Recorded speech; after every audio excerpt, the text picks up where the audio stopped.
भक्त महादेव, रामायण पाठ्यक्रम में आइए चौपाइयों का गायन करें और उनका भावार्थ समझें। पिछले क्रम में हमने देखा भगवान कई प्रकार की लीलाएं करते हैं और अपने माता पिता और अपने अयोध्यापुरवासियों को विभिन्न प्रकार से सुख प्रदान करते हैं। आज के भाग में हम इस प्रसंग का गायन और भावार्थ समझेंगे। बाबा गोस्वामी तुलसीदास जी इसमें वर्णन करते हैं। विश्वामित्र जी आते हैं और उनसे राजा दशरथ से उनके दो पुत्रों के लिए याचना करते हैं, क्योंकि जब वह यज्ञ करते हैं तो ताड़का और उनके दो पुत्र हमारी सुबह उसके जो यज्ञ करते हैं हमको खंडित कर देते हैं। तो आइए उन चौपाइयों को हम गायन करें और उनका भावार्थ समझें। यह सब चरित कहा मैं गाई, आगे कथा सुनहु मन लाई। विश्वामित्र महामुनि ज्ञानी, बसहि विपिन शुभ आश्रम जानी। बाबा कहते हैं कि मैंने यह कथा कही भगवान के जन्म की और भगवान के बाल चरित्र की। अब मैं आगे कथा को मैं गाकर बखान कर कहूँगा। सुनिए। विश्वामित्र एक जो बहुत विद्वान और महामुनि ज्ञानी हुए हैं, जो एक पवित्र आश्रम में रहते हैं, जहाँ जप यज्ञ जोग मुनि करही, अति मारीच सुबाहु ही डरही। देखत यज्ञ निशाचर धावही, करही उपद्रव मुनि दुख पावही। जब वह मुनि अपने आश्रम में यज्ञ करते तो मारीच और सुबाह से बहुत डरते थे, क्योंकि वह देखते ही राक्षस दौड़ पड़ते और विश्वामित्र के जो यज्ञ को खंडित कर देते, उपद्रव करते। इससे महामुनि जी काफ़ी कष्ट पाते। गांधी तनय मन चिंता व्यापी, हरि बिनु मरे ही न निश्चर पापी। तब मुनिवर मन कीन विचारा, प्रभु अवतरे हरन मही भारा। गांधी के पुत्र विश्वामित्र ने के मन में काफ़ी इस बात की चिंता हुई कि यह जो निश्चर हैं वह प्रभु के हाथों से मरेंगे, उनके बगैर में कोई मार नहीं सकता है। तब उन्होंने विचार किया कि प्रभु का तो अवतार धरती पर राक्षसों के संहार के लिए हो चुका है। एहि मुस देखो पद जाई, करि विनती आनो दो भाई। ज्ञान विराग सकल गुणैना, सो प्रभु मैं देखिव भरी नैना। इसी बहाने में जाकर उनके चरण कमलों को देखूंगा और उन्हें मांग कर लाऊंगा, विनती करके उन्हें मांग के लाऊंगा। जो ज्ञान वैराग्य और सभी गुणों के धाम है, मैं उन प्रभु को अपने नेत्र भर कर देखूंगा। बहुविधि करत मनोरथ जात लाग नहीं बार, करिमज्जन सरयो जल गए भूप दरबार। इस प्रकार रास्ते में बहुत प्रकार की मनोरथ करते हुए विश्वामित्र जी सरयू किनारे पहुँचे। सरयू में जाकर उन्होंने मज्जन किया, स्नान किया और इसके बाद राजा दशरथ के दरवाजे पर जा पहुँचे। मुनिया गवन सुना जब राजा, मिलन गयो लय विप्र समाजा। करि दंडवत मुनि सन्मानी, निज आसन बैठारे सियानी। राजा ने जब सुना कि दरवाजे पर विश्वामित्र जी आए हैं तो उनसे मिलने के लिए उन्होंने अपने साथ में ब्राह्मणों को लिया और जाकर विश्वामित्र जी के चरणों में दंडवत किया और लाकर उन्हें अपने आसन पर बैठाए, उनके चरण पखारे और भोजन कराया, विधिवत सम्मान दिया। चरण प्रखारी की नयति पूजा, मौसमया जो धन्य नहीं दूजा। विविध भांति भोजन करवावा, मुनिवर हृदय हरसयति पावा। चरण धोकर उनकी बहुत प्रकार से पूजा की और राजा कहते हैं कि मेरे समान कोई आज बड़भागी नहीं है। फिर अनेक प्रकार से भोजन कराए और मुनिश्रेष्ठ ने अपने हृदय में काफ़ी सुख माना, हर्षित हुए।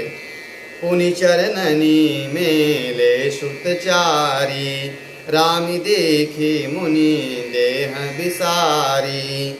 भय मगन देखत मुख शोभा, जनु चकोर पूरन ससिलोभा। फिर राजा ने चारों अपने पुत्रों को बुलाया और बुलाकर राजा ने पुत्रों से मुनि के चरणों में प्रणाम कराया। और राम जी को देखकर विश्वामित्र जी अपनी देह की शुद्ध भूल गए। भगवान श्री राम जी की मुख की शोभा देखते हुए विश्वामित्र जी मगन हो गए। जैसे चकोर चंद्रमा को निहारता रहता है, वैसे विश्वामित्र जी भगवान श्री राम के चेहरे को निहार रहे हैं। तब मन हरसी बचन कहराऊं, मुनियस कृपान कीन्हु काऊ। केहि कारण आगमन तुम्हारा, कहूँ सो करतन लावऊं बारा। तब राजा ने हर्षित होकर विश्वामित्र जी से कहा कि मुनिवर, आपने इस प्रकार की कृपा कभी नहीं की, किस कारण से आपका आगमन हुआ है? आप कहिए, मैं उसे पूरा करने में देरी नहीं करूँगा। असुर समूह सतावहि मोहि, मैं जाचन आयौ नृपतोहि।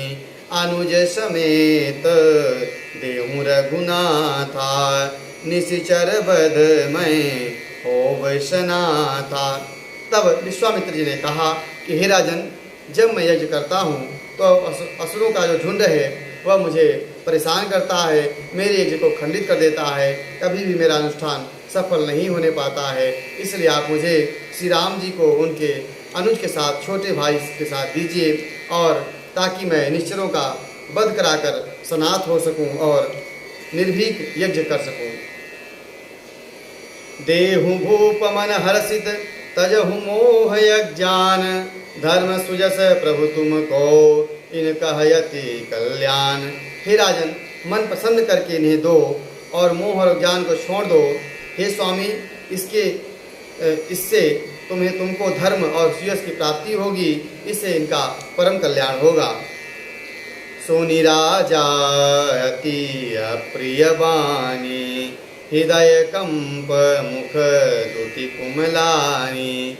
चौथे पन पायौ सुतचारी, विप्र बचन नहीं कहूँ विचारी।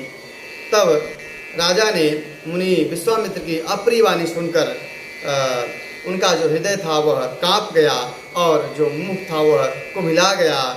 और विश्वामित्र जी कहते हैं कि मैं तो चौथे पुण्य में 4 पुत्र पाए हैं, आपने वचन जो है, बात जो कही है वह विचार कर नहीं कही। मागहु भूमि धेनु धन कोसा, सर्वस देऊं आजु सहरोसा। देह प्राण ते प्रिय कछु नाहि, सो मुनि देव निमिष एक माहि।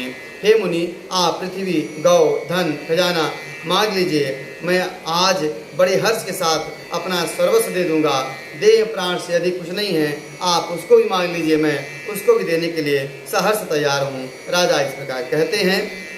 सब सुत प्रिय मोहि प्राण की नाई, राम देत नहीं बनत गोसाई। कह निश्चर यति घोर कठोरा, कह सुंदर सुत परम किशोरा। राजा दशरथ जी कहते हैं कि हे मुनि, मुझे चारों जो लड़के हैं वो बहुत प्रिय हैं, लेकिन राम जी पर मुझे विशेष स्नेह है, इसलिए राम जी को देते नहीं बन रहा है। और कहाँ वह राक्षस इतने कठोर और जंगल में विचरण करने वाले, और कहाँ ये सुकुमार राजकुमार, भला ये कैसे राक्षसों को मार पाएंगे, उनसे कैसे युद्ध करेंगे। सोनि निप गिरा प्रेम रस सानी, हृदय हरस माना मुनि ज्ञानी। तब वशिष्ठ बहु विधि समुझावा, निप संदेह नाश कह पावा। इस प्रकार राजा की प्रेम से सनी हुई वाणी सुनकर विश्वामित्र जी मन में काफी हर्षित हुए। तब वशिष्ठ जी ने राजा को बहु प्रकार से समझाया और कहा कि आप मोह मत करिए, संदेह मत करिए, इनको आप दीजिए, राम को दे दीजिए, आपका परम कल्याण होगा। अति आदर दो तनय बुलाए, हृदय लागे बहु भांति सिखाए। मेरे प्राण नाथ सुत दो, तुम मुनि पिता आन नहीं को। राजा ने बड़े आदर के साथ दोनों पुत्रों को बुलाया और हृदय से लगाकर बहुत प्रकार की शिक्षा दी और कहा, हे नाथ, ये दोनों पुत्र मेरे प्राण हैं। हे मुनि, आप ही इनके माता और पिता हैं। सौंपे भूप ऋषि सुत बहुविधि देई आशीष, जननी भवन गए प्रभु चले नाई पद शीस। राजा ने बहु प्रकार से अपने पुत्रों को आशीर्वाद दिया और ऋषि के हवाले कर दिया।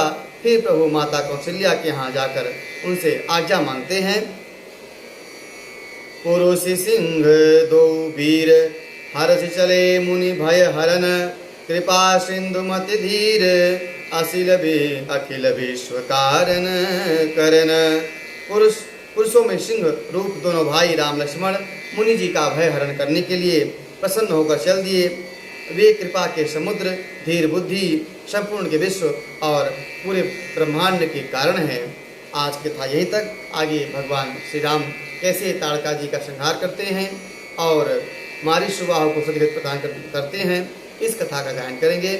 आज कथा यहीं तक। हर हर